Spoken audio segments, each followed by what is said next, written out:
Software engineering में हम अध्याय 4 यानी कि प्रोसेस मॉडल्स देख रहे हैं। The unified process. Unified process भी एक सॉफ्टवेयर डेवलपमेंट लाइफ साइकिल का तरीका है।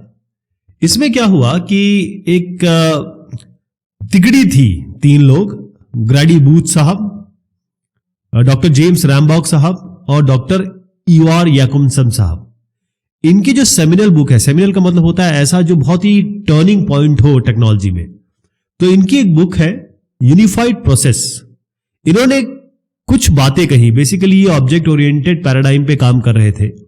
इन्होंने कहा हमें ऐसा सॉफ्टवेयर डेवलपमेंट लाइफ साइकिल चाहिए या फिर सॉफ्टवेयर बनाने का ऐसा तरीका चाहिए जो यूज केस ड्रिवन हो। मैं बताऊंगा यूज केस क्या होता है।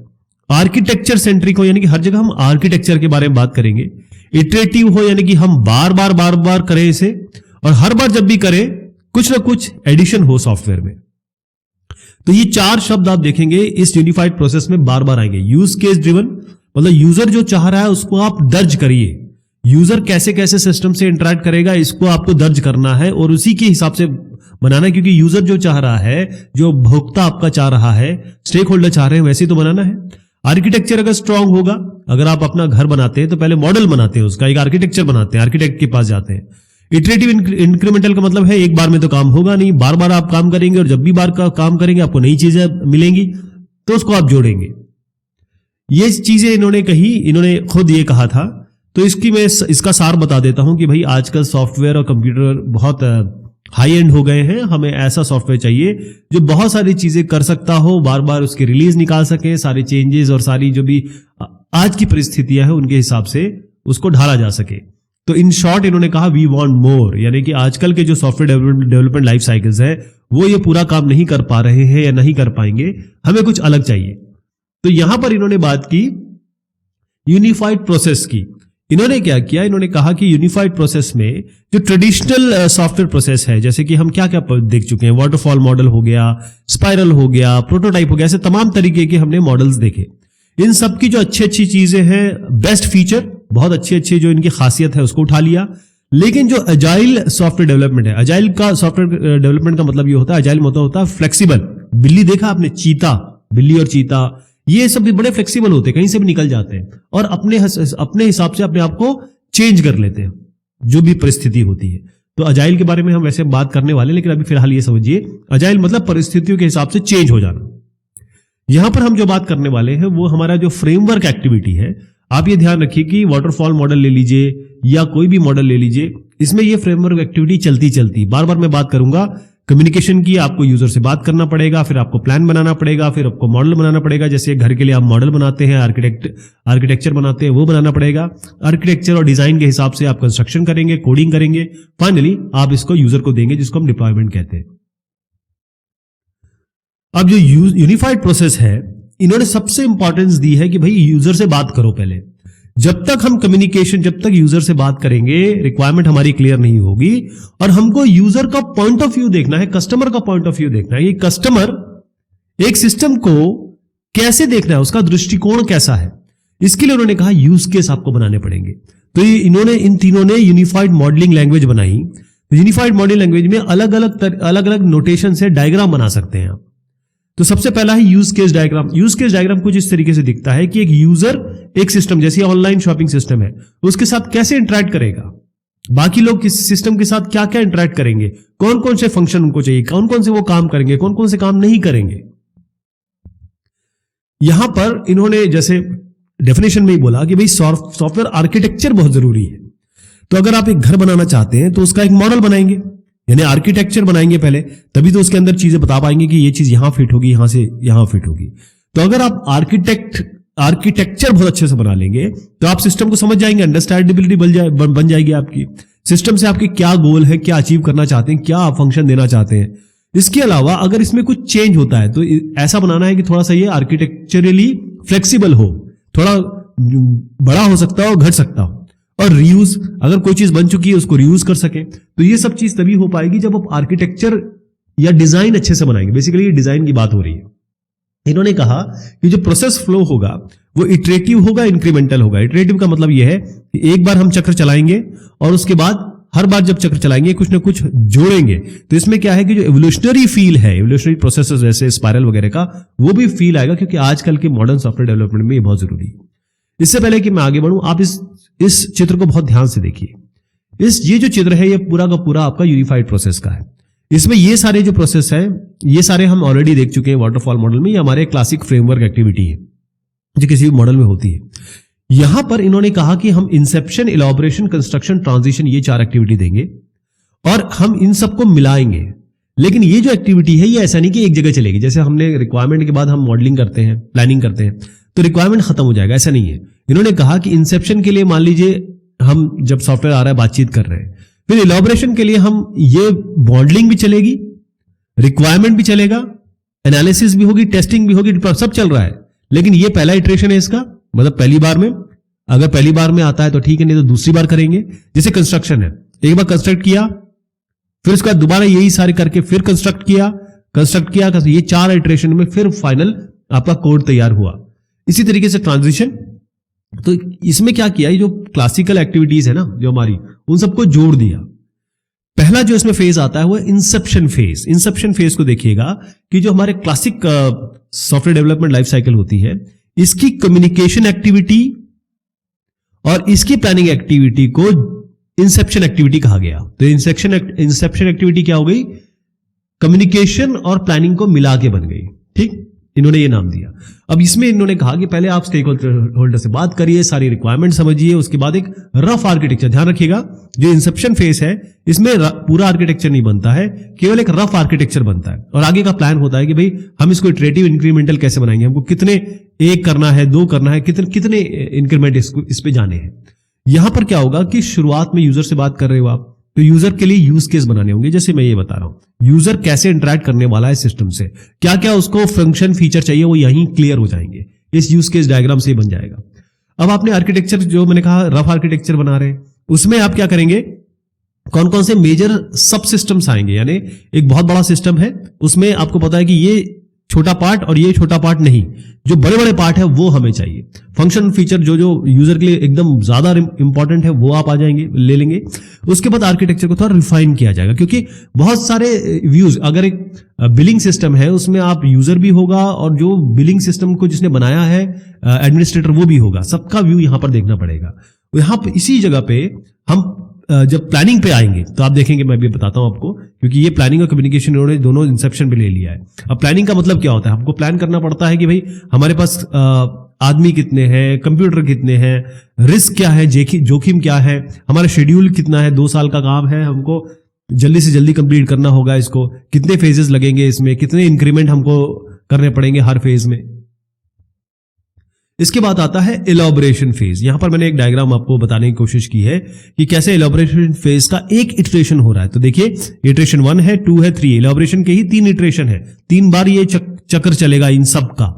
तो इलॉबरेशन फेज में क्या क्या आ गया, इसमें प्लानिंग को और मॉडलिंग को कंबाइन कर दिया गया। क्लासिकल जो लाइफलाइक जो आपके मॉडल है, उनके प्लानिंग और मॉडलिंग को कंबाइन करके इलॉबरेशन में डाल दिया गया है। जेनेरिक प्रोसेस जो है उसको मिला के डाल दिया गया है। यहां पर क्या है, आपको याद है कि जो हमारा इंसेप्शन फेज था, यहां पर आप बहुत ही जनरल आपने यूज केस तो बना दिए थे जो इंसेप्शन केस में, अब और वहां पर एक रफ आर्किटेक्चर भी बना दिया था। इसी को यहां पर थोड़ा और बढ़ाया जाता है। अब यहां पर यूज केस डायग्राम से आगे बढ़ के use case modelling, analysis modelling, design modelling, implementation modelling, deployment modelling, और इन सब का यूएमएल डायग्राम बनाया जाता है या यूएल डायग्राम से इसको रिप्रेजेंट किया जाता है। कई बार क्या होता है कि जो इलॉबरेशन में है, यहीं पर आपका जो एग्जीक्यूटिबल सिस्टम है, फाइनल सिस्टम जो बनने वाला, उसी का आपके सामने प्रारूप आ जाता है। कई बार ऐसा होता है। उसके बाद क्या होता है कि जब हम ये इलॉबरेशन खत्म करते हैं तो हमने ऑलरेडी स्कोप, रिस्क और ये सब चीजें तो हमने डिसाइड कर ही ली थी। यहां पर ये इंश्योर किया जाता है कि ये जो अपने स्कोप, जोखिम और जो डिलीवरी डेट है वो रीजनेबल है कि नहीं। वो ऐसा काम करना है कि वो रीजनेबल रहे। 2 साल का प्रोजेक्ट है, आप 4 साल में नहीं दे सकते। 2 साल का प्रोजेक्ट है, आपको 1.9 या मतलब 2 साल में, 2 साल का मतलब 1.5 साल, पौने 2 साल तक आपको चीजें कंप्लीट हो जानी चाहिए। फिर आता है कंस्ट्रक्शन फेज। कंस्ट्रक्शन फेज तो आप जानते ही है, यहां पर कोडिंग और टेस्टिंग होती है। तो कंस्ट्रक्शन को कंस्ट्रक्शन ही रखा है इन्होंने, कंस्ट्रक्शन में 2 फेजेस नहीं डाले हैं। यहां पर अब आर्किटेक्चर मॉडल बन चुका है, आर्किटेक्चर बना चुके, यानी कि घर का जो मॉडल है वो बन चुका है। अब उसमें खिड़कियां फिट करनी है, उसमें दरवाजे फिट करने वाले काम होंगे। तो यहां पर एक्चुअल कंस्ट्रक्शन हो रहा है, बाकायदा कोडिंग होगी और हर एक यूज केस जो बनाया गया था पहले इंसेप्शन और इलैबोरेशन में भी उसको और थोड़ा सा रिफाइन किया गया था, उसको देखा जाएगा। फाइनली क्या होगा कि यहां पर एक सॉफ्टवेयर इंक्रीमेंट यानी कि प्रॉपर सॉफ्टवेयर बनाया जाएगा, यानी कि एक रिलीज जिसमें सारे फंक्शन और सारे कोड लिख दिए गए हैं, मतलब सोर्स कोड मतलब तो कोडिंग ही होगी ना, और जितने भी कंपोनेंट्स है उसको आप इंप्लीमेंट करेंगे, यूनिट टेस्टिंग करेंगे उसकी और उसको फिर से चेक करेंगे। उसके बाद उन सबको जोड़ दिया जाएगा तो इंटीग्रेशन टेस्टिंग होती है। क्या होता है, जैसे आपने एक फंक्शन लिखा, मैंने एक फंक्शन लिखा, हम दोनों इसको जोड़ देंगे तो इसकी भी टेस्टिंग होनी चाहिए, उसे हम कंपोनेंट असेंबली और इंटीग्रेशन टेस्टिंग करते हैं। कंपोनेंट वो ऑलरेडी जो आप खरीद के लाएंगे, कॉर्ड्स या फिर आपने ऑलरेडी बना रखे होंगे। इंटीग्रेशन मतलब यह है कि आपने जो बनाए हैं और कंपोनेंट के साथ उसको जोड़ेंगे, वो सारी टेस्टिंग करनी पड़ेगी। अब यहां पर आप एक्सेप्टेंस टेस्ट भी बनाएंगे, यानी कि जब यूजर एक्सेप्ट करेगा तो वो भी तो टेस्ट करेगा, तो वो क्या होने चाहिए। तो यहां पर इसकी भी शुरुआत कर दी जाएगी, क्योंकि अब हम फाइनल डिलीवरी पोजीशन पे पहुंच रहे हैं। अब आ गए हम ट्रांजिशन फेज पे। ये जो ट्रांजिशन फेज है इसमें क्या क्या जोड़ रहे हैं। ट्रांजिशन फेज में कंस्ट्रक्शन की आखिरी एक्टिविटी और डिप्लॉयमेंट की पहली एक्टिविटी, मतलब अगर कंस्ट्रक्शन ये है तो यहां की जो एक्टिविटी है साथ में ये डिप्लॉयमेंट है, इसकी ये एक्टिविटी, ये इस जगह की बात हो रही है। ट्रांजिशन फेज मतलब ये होता है।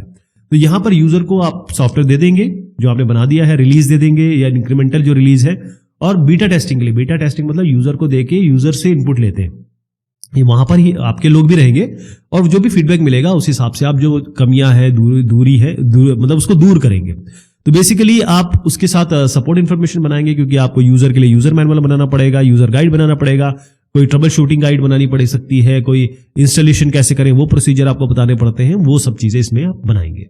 फिर फाइनली आपका आता है प्रोडक्शन फेज। क्या प्रोडक्शन फेज आ रहा है, ये देखिए। जो प्रोडक्शन फेज है ये बेसिकली डिप्लॉयमेंट एक्टिविटी जो है ना, उसी के साथ आप इसको रिलेट कर सकते हैं, जो हमने क्लासिकल साइकिल्स में देखा है। यहां पर क्या है कि सॉफ्टवेयर को बकायदा, क्योंकि अब ये अलग अलग ऑपरेटिंग एनवायरनमेंट में जा रहा है, इसकी डिफेक्ट रिपोर्ट आ चुकी है, अब आपको कोई अगर चेंज करना है वो चीज यहां पर आप सबमिट कर सकते हैं या की जाएगी। तो आप देखिएगा कि ये हो सकता है कि जब नेक्स्ट सॉफ्टवेयर इंक्रीमेंट बढ़ गया, ठीक है, उसी समय आपकी कंस्ट्रक्शन, ट्रांजिशन और प्रोडक्शन ये सारी एक्टिविटी भी साथ चल रही हो, तो इसको मैं कह सकता हूं कि जो यूपी वाले जो फेजेस हैं जो आपने यहां देखे यूनिफाइड प्रोसेस में, ये एक साथ काम करते हैं लेकिन स्टैगर्ड कॉन्करेंसी, मतलब ऐसे करेंगे, ये कॉन्करेंट तो चल रहे हैं लेकिन स्टैगर्ड का मतलब होता है एक यहां चल रहा है, एक यहां चल रहा है, एक ऐसे चल रहा है, ऐसे स्टैगर्ड कॉन्करेंसी कहते हैं। तो ये सॉफ्टवेयर इंजीनियरिंग प्रोसेस फ्लो यानी कि जो टास्क सेट है, हमने बात की थी कि सबसे पहले आपकी फ्रेमवर्क एक्टिविटी होती है, पहले तो इस एक्टिविटी के एक्शंस होते हैं, एक्शन के लिए हम आपके टास्क सेट बनाते हैं, एक्चुअल काम यहां पर। तो टास्क सेट को आप वर्कफ्लो समझ लीजिए, वर्कफ्लो को आप टास्क सेट समझ लीजिए। टास्क सेट मतलब एक्चुअल काम जो हो रहा है, तो यहां पर एक्शन के लिए काम किया जाता है, मतलब जितना भी हो सकता है, जो ये सॉफ्टवेयर टीम डिसाइड करती है कौन सी चीज कहां करनी है, इसको हम अभी यहां पर इसको डिक्लेयर नहीं कर रहे हैं। Personal and team process models, हमने यहां बात की, काफी सारे जो SDLCs थे उसके बारे में बात की, जैसे आपका वाटरफॉल मॉडल हो गया, इसके अलावा प्रोटोटाइप, स्पाइरल, ऐसे तमाम तरीके के हम मॉडल्स के बारे में बात कर रहे हैं। डिपेंड करता है कौन सा प्रोजेक्ट आप कर रहे हैं। लेकिन अब आप देखिए, प्रोजेक्ट तो एक टीम ही करेगी ना, एक पूरी टीम किसी ऑर्गेनाइजेशन की, वो किसी एक प्रोजेक्ट पे काम करेगी। तो ये जो टीम के लिए जो मॉडल या प्रोसेस मॉडल्स अपनाए जाते हैं उसको हम टीम प्रोसेस मॉडल कहते हैं। और इसके अंदर जो इंडिविजुअल्स हैं, जो लोग हैं काम कर रहे हैं, उनके लिए भी कुछ मॉडल्स हो सकते हैं, वो भी कोई तरीका अपना सकते हैं सॉफ्टवेयर डेवलपमेंट का, उसको हम पर्सनल प्रोसेस मॉडल्स कहेंगे। तो PSP हो गया किसी इंडिविजुअल के लिए, एक आदमी के लिए, TSP हो गया पूरे टीम के लिए। तो जो टीम है वो अपने आप खुद process, software development life cycle में अलग अलग फेजेस आते हैं ना, उनके बारे में ही बात हो रही है। वो अपने अपने प्रोसेस कर सकते हैं, क्योंकि एक इंडिविजुअल, उसको जब काम दिया जाता है तो वो अपने आप डिसाइड कर सकता है कि मुझे 1 महीने में ये करना है, तो इस 1 महीने के अंतराल में मैं क्या क्या करूं। तो इससे क्या होगा, जब ये सारे के सारे लोग डिसाइड करेंगे कि मैं ये क्या करूं, मैं ये क्या करूं, अगर अच्छे से वो फॉलो करेंगे तो पूरे ऑर्गेनाइजेशन का ही भला होगा। और इसके अलावा एक इंडिविजुअल या फिर पूरी टीम, वो भी तो बहुत सारे प्रोसेस अपना सकती है खुद के, लेकिन इन प्रोसेस को करने के लिए बहुत मेहनत लगती है, सबको ट्रेन करना पड़ेगा कि भाई आपको अपने खुद के प्रोसेस चयन करना है, लेकिन ये अचीवेबल है। अगर आप पूरे प्रोजेक्ट के लिए कर लें कि हम ये वाटरफॉल मॉडल यूज करेंगे या स्पाइरल यूज करेंगे, तो आपको सबको पता है कि इस तरीके से चलना है। लेकिन हर आदमी अगर अपने लिए डिसाइड करेगा, पूरी टीम अपने लिए डिसाइड करेगी, उसमें बात अलग हो जाएगी। पर्सनल सॉफ्टवेयर प्रोसेसेस या personal software models, process model, इसमें क्या है कि एक इंडिविजुअल उसको क्या क्या करना है वो यहां पर तय होगा। तो पर्सनल सॉफ्टवेयर प्रोसेस पीएसपी, यहां पर एक पर्सनल या एक इंडिविजुअल की बात हो रही है। ध्यान रखिएगा, एक सिंगल आदमी के बारे में बात हो रही है कि वो क्या प्रोडक्ट बनाने वाला है। जैसे कोडर है तो कोड बनाएगा, डिजाइनर है तो डिजाइन बनाएगा। कोई क्वालिटी का इश्यू ना रह जाए, हर आदमी को ये देखना पड़ेगा। इसके अलावा जो प्रैक्टिशनर है, प्रैक्टिशनर के बारे में जो मैं बात कर रहा हूं, ये बेसिकली कोडर होते हैं। उनको एक्चुअल जो काम करते हैं उनको हम प्रैक्टिशनर कहते हैं। तो जो पीएसपी में जो कोडर है या जो प्रैक्टिशनर है, वो ये भी तय करेंगे कि प्रोजेक्ट का प्लान कैसे हो, यानी कि वो बाकायदा बताएंगे कि भाई इस काम के लिए मुझे कितना समय लगेगा, इस काम के लिए क्या बजट लगने वाला है। और जैसे मैं बता रहा हूं, हर चीज में क्वालिटी भी खुद ही कंट्रोल करेंगे कि जो प्रोड्यूस करेंगे, जो भी एक सिंगल आदमी पैदा करेगा, वो क्वालिटी भी इंश्योर करेगा। तो इस पीएसपी मॉडल, जो कि एक इंडिविजुअल के लिए मॉडल है, एक सिंगल आदमी के लिए मॉडल है, जो उस टीम का मेंबर है, उसकी 5 फ्रेमवर्क एक्टिविटीज है। पहला प्लानिंग। प्लानिंग में क्या करना है कि सब प्लानिंग का मतलब यही होता है कि शुरुआत, वहां पर हमको आगे का तय करना होता है। तो जरूरत क्या है, यानी कि यूजर की रिक्वायरमेंट क्या है, और उसके बाद प्रोजेक्ट का या उसके काम का साइज, और इसके लिए क्या एस्टिमेशन होगा, मैं 2 महीने में पूरा करूंगा, इसके लिए 50,000 रुपए लग जाएंगे। तो ये एक एस्टिमेशन उसको करना पड़ेगा। इसके अलावा उसको ये बताना पड़ेगा कि भाई कितने डिफेक्ट होने वाले हैं, यानी अगर वो ये काम कर रहा है तो कितने करीबन डिफेक्ट आने वाले हैं, कमियां आने वाली है, दिक्कतें आने वाली हैं, ये एस्टिमेट खुद करना होगा। और उसके बाद ये जो भी मैट्रिक्स है, जो नंबर्स यहां पर आए ना, ये वाला एस्टिमेशन का या फिर डिफेक्ट एस्टिमेट का, ये बकायदा एक वर्कशीट में या डॉक्यूमेंट होगा, यानी कि एक टेम्पलेट में दर्ज होगा सबके लिए इंडिविजुअल। उसके बाद देखा जाएगा कि भाई कौन कौन से आदमी कौन कौन से काम करेंगे, और उसके बाद वो आदमी जो काम कर रहा होगा, जैसे मैं ये काम कर रहा हूं, मैं डिजाइनिंग का काम कर रहा हूं, तो मैं डिजाइनिंग का काम किस समय कंप्लीट करूंगा, मेरा प्रोजेक्ट के साथ क्या शेड्यूल रहेगा। हाई लेवल डिजाइन का मतलब ये होता है कि अब मैं उस डिजाइन के बारे में बात कर रहा हूं जहां पर मैं रिक्वायरमेंट को लूंगा और इसके हिसाब से कंपोनेंट डिजाइन किया जाएगा। मतलब कंपोनेंट की बात हो रही है यहाँ पर, मोस्टली कंपोनेंट में डेवलप करने वाला हूं, और अगर मुझे लगता है कि कहीं ना कहीं कोई दिक्कत आने वाली है, मुझे क्लियर नहीं हो पा रहा है, तो एज ए इंडिविजुअल मैं कोशिश करूंगा कि प्रोटोटाइप डेवलप कर दूं, ऐसी चीज डेवलप कर दूं जिससे पता लग जाए कि भाई क्या क्या समस्याएं आ सकती है। इसको भी बाकायदा रिकॉर्ड किया जाएगा, एक इंडिविजुअल रिकॉर्ड करेगा और देखेगा कि क्या चल रहा है। वैसे तो इसके ऊपर मैनेजर रहेगा ही, वो करेगा ही, लेकिन इंडिविजुअल की बात हो रही है, पर्सनल प्रोसेस मॉडल क्या करेगा। तो इसके बाद हाई डिजाइन जो लेवल है, मतलब हाई लेवल पे जो काम हो रहा है, उसका रिव्यू होना है। रिव्यू के लिए अब हम आगे जब सॉफ्टवेयर टेस्टिंग के बारे में पढ़ेंगे तो इसमें कुछ फॉर्मल वेरिफिकेशन के मेथड होते हैं, टाइप सिस्टम, सिंबॉलिक एग्जीक्यूशन और प्रूफ असिस्टेंट्स होते हैं। तो इसके बारे में हम बात करेंगे। अब ये बहुत ही फॉर्मल तरीके होते हैं जिससे डिजाइन में पता चल जाता है कि एरर क्या क्या है, और फिर उसमें फिर से ये जो भी नंबर्स आएंगे उसका मैंने बताया कि सब चीजें मेंटेन की जा रही है टेम्पलेट में, डॉक्यूमेंट में, और उसका देखा जाएगा कि भाई क्या रिजल्ट आने वाला है इस हिसाब से। फिर फाइनली डेवलपमेंट किया जाएगा। यहां पर जैसे मैंने बताया कंपोनेंट लेवल डिजाइन है, कंपोनेंट जो डेवलप करेगा, क्योंकि एक इंडिविजुअल या 2 इंडिविजुअल एक कंपोनेंट डेवलप कर रहे हैं, और इसको डिफाइन किया जाएगा, इसको रिव्यू किया जाएगा, रिफाइन किया जाएगा। रिव्यू कौन करेगा? ऑफ कोर्स आपका जो मैनेजर होगा। कोड जनरेट किया जाएगा, कोड को रिव्यू कर सकता है, कोई टेक्निकल रिव्यू हो सकता है, इसको कंपाइल किया जाएगा, फिर इसको जो भी टेस्टिंग का मेथड आप तय करेंगे टेस्ट किया जाएगा। उसके बाद मैट्रिक्स, जो भी जैसे मैंने कहा कि हर जगह पे चीजें दर्ज होने वाली है, यानी हर चीज को दर्ज किया जाएगा किसी डॉक्यूमेंट में या किसी टेम्पलेट में। उसके बाद आता है पोस्टमार्टम। पोस्टमार्टम क्या होता है? जब किसी का देहांत हो जाता है तो बॉडी का पोस्टमार्टम किया जाता है कि भाई पता चला जाए कि भाई किस कारण से हुआ है ये। तो यहां पर क्या होगा कि हमारे पास हर जगह, मैंने कहा हर टेम्पलेट में, हर डॉक्यूमेंट में आप मेजरमेंट और मैट्रिक्स कर रहे हैं, जो आपने कहा वो दर्ज कर दिया गया।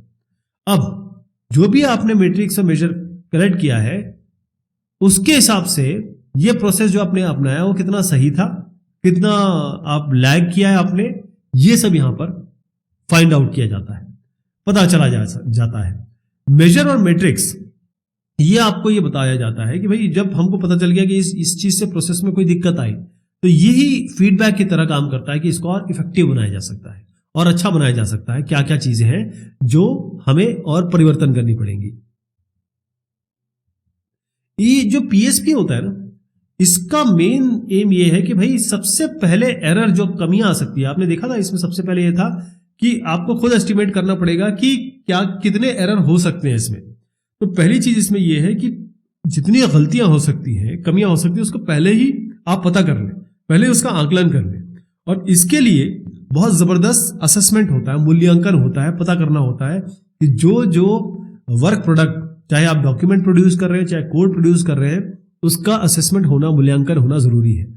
अब पीएसपी की बात तो हो रही है, इतना ज्यादा इसको अडॉप्ट नहीं किया गया है, लोग इसको ज्यादा इस्तेमाल नहीं कर सकते या करते, कि उसका कारण क्या है कि आप हर एक इंडिविजुअल पे कुछ रिस्पॉन्सिबिलिटी डाल रहे हैं। अब इतना ज्यादा ये इंटेलेक्चुअली चैलेंज हो कि जो लोग आप जिनको हायर कर रहे हैं, क्या वो इतने इंटेलेक्ट हैं और उसका कमिटमेंट है। उसको कहा गया कि सारी चीजें मेंटेन करो, आप हर चीज डॉक्यूमेंट करो, मैट्रिक्स और जो भी आप, कोई कैसे बता सकता है कि कितने एरर्स आएंगे मेरे कोड में, है ना। तो चाहे वो प्रैक्टिशनर की बात करें जो वाकई में कोडिंग कर रहे हैं, चाहे मैनेजर की बात करें, बड़ा मुश्किल हो जाता है। दूसरा ये है कि अगर आप किसी को चलिए पीएसपी के लिए ट्रेन भी कर दें कि भाई आपको खुद ही करना है, सब कुछ खुद ही एस्टिमेट करना है, पता करना है, टाइम का पता करना है और क्वालिटी भी इंश्योर करनी है, ये सब करने के लिए आपको ट्रेनिंग देनी पड़ेगी। उसके लिए कॉस्ट बहुत हाई होगा और वो इंटेलेक्ट भी होना चाहिए, उतना आईक्यू भी होना चाहिए उस बंदे का। और सबसे बड़ी बात यह है कि बहुत सारे ऐसे लोग होते हैं जो सॉफ्टवेयर के, वो इस तरीके का मेजरमेंट मैट्रिक्स जो इसमें पीएसपी में कहा गया है वो उतना नहीं कर पाएंगे। यहां पर पीएसपी की बात हो रही थी कि भाई खुद ही काम करिए, खुद ही एक इंडिविजुअल के बारे में बात हो रही है।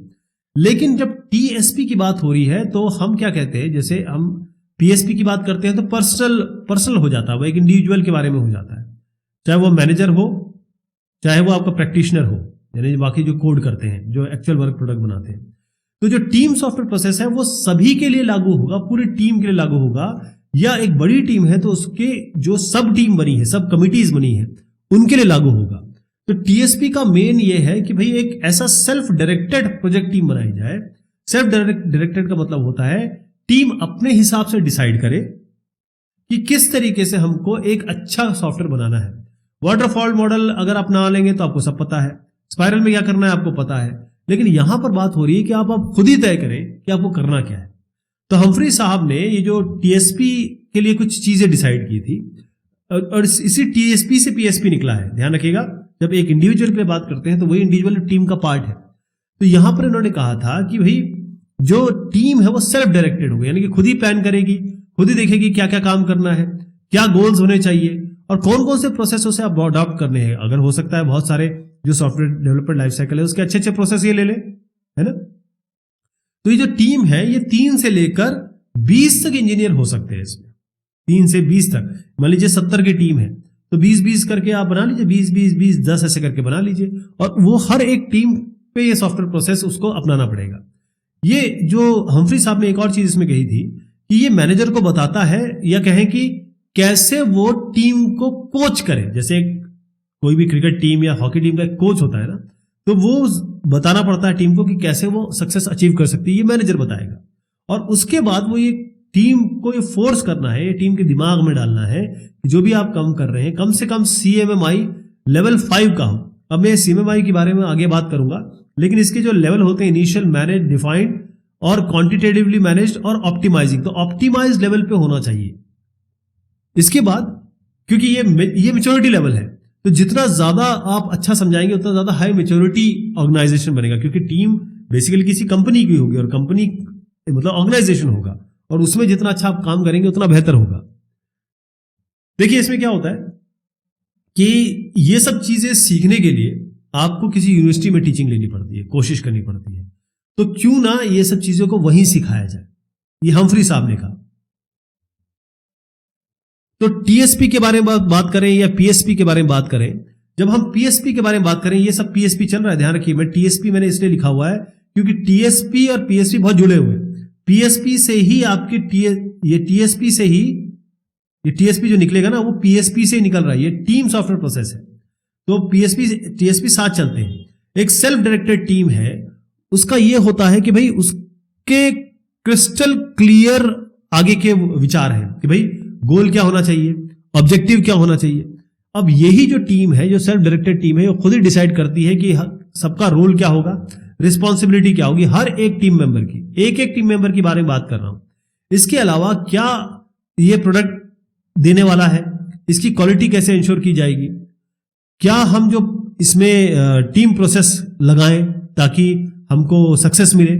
इसके अलावा क्या होता है कि एक तो आप टीम एज अ टीम लगा रहे हैं, उसके अलावा एक लोकल स्टैंडर्ड भी होता है, यानी एक टीम कौन कौन से सॉफ्टवेयर इंजीनियरिंग के काम करेंगे ये खुद भी आप डेवलप कर सकते हैं। ऐसा नहीं कि आपको कोई लाइफ साइकिल मॉडल ही लगाना है, हर बार आपको रिस्क असेस करना है और फिर उसके बाद रिस्क को कम करने के लिए क्या काम करने हैं।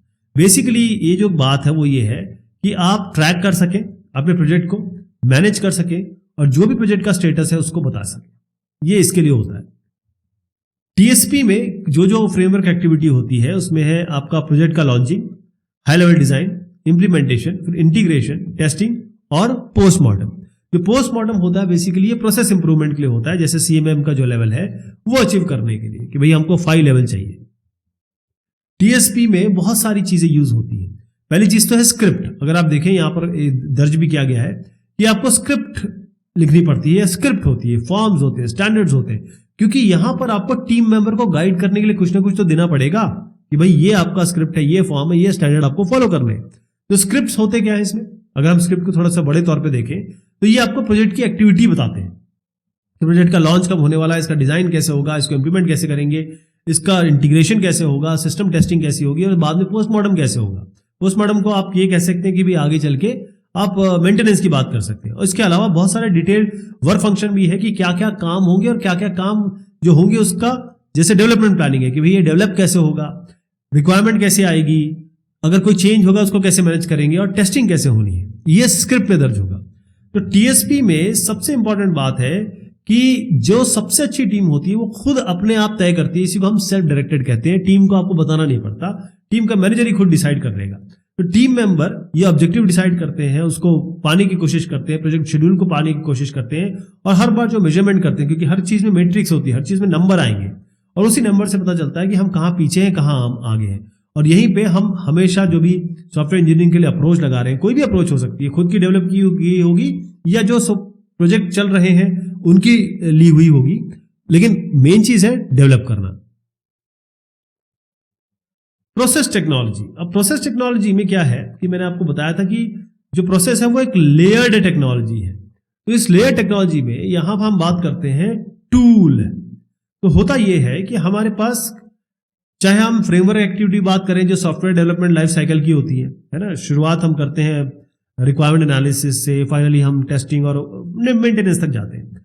इसमें बहुत सारे हमारी फ्रेमवर्क एक्टिविटी होती है, उसके अंदर बहुत सारे काम होते हैं, कई सारी अम्ब्रेला एक्टिविटी चल रही होती है। इसके लिए होता यह है कि हमको कोशिश ये करनी है कि जितने भी काम हैं वो हम ऑटोमेट कर सकें और क्या हम उन इस तरीके से वर्कफ्लो को, जो भी वर्कफ्लो चाहे इटरेटिव हो चाहे वो चक्कर वाला हो, मतलब इटरेटिव हो, कोई भी तरीके का, बेसिकली हमारा काम यह है कि टाइम को कम करना है, कॉस्ट को कम करना है। तो इसके लिए हम क्या कर सकते हैं कि एक बार हमने तय कर लिया कि भाई ये प्रोसेस हमें चलाने हैं, उसके बाद हमको प्रोसेस टेक्नोलॉजी टूल्स, इसी के बारे में बहुत बात कर रहा हूं, वो हमको लगाना है ताकि हम सॉफ्टवेयर इंजीनियरिंग की जितनी भी एक्टिविटी है, framework activity, task, umbrella activity, वो सबको हम जज तो कर पाए, पता तो कर पाए और फास्ट कर पाए। वो तभी हो सकता है जब हम वर्क प्रोडक्ट जो भी बन रहा है उसमें हम क्वालिटी लगा सके, क्वालिटी एश्योरेंस की टेक्निक लगा सके। वो सब तभी हो पाएगा जब हमारे पास प्रोसेस टेक्नोलॉजी हो, और प्रोसेस टेक्नोलॉजी के लिए हमारे पास सारे ये मेथड होते हैं। और फाइनली मैं जो यहां बात कर रहा हूं वो टूल्स के बारे में बात कर रहा हूं कि टूल्स, जो प्रोसेस टेक्नोलॉजी टूल है वो बेसिकली ऑटोमेटेड हो सकता है, सेमी ऑटोमेटेड हो सकता है। वो सब ये है कि प्रोसेस आपने जो भी अपनाया है कितना वो सही है, कितना गलत है तो सुधारा जाए, और क्या प्रोसेस आप ठीक से लगा पाए ताकि आपने टाइम और कॉस्ट को मैनेज किया। तो ये बात हुई इस चैप्टर की। बहुत शुक्रिया, बहुत मेहरबानी आप सभी की।